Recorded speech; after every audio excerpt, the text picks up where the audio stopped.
Hi friends, ನಾವು ಧರ್ಮಸ್ಥಳಕ್ಕೆ ಹೋಗಿದ್ದಿದ್ದು two ವೀಲರಲ್ಲಿ. ಆ ವಿಡಿಯೋನ ಇವತ್ತು ಅಪ್ಲೋಡ್ ಮಾಡ್ತಾಯಿದ್ದೀನಿ. ಒಂಥರ ವೆದರ್ ಚೆನ್ನಾಗಿದೆ ನೋಡಿ, ಸೂಪರಾಗಿದೆ ನೋಡೋಕ್ಕೆಲ್ಲ. ಒಂಥರ ಟೂ ವೀಲರಲ್ಲಿ ಹೋಗಿರೋದು ಫಸ್ಟ್ ಟೈಮ್. ಅದನ್ನು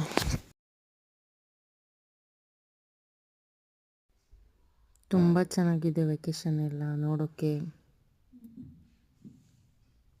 ನೋಡಿ ಎಷ್ಟು ಚೆನ್ನಾಗಿದೆ.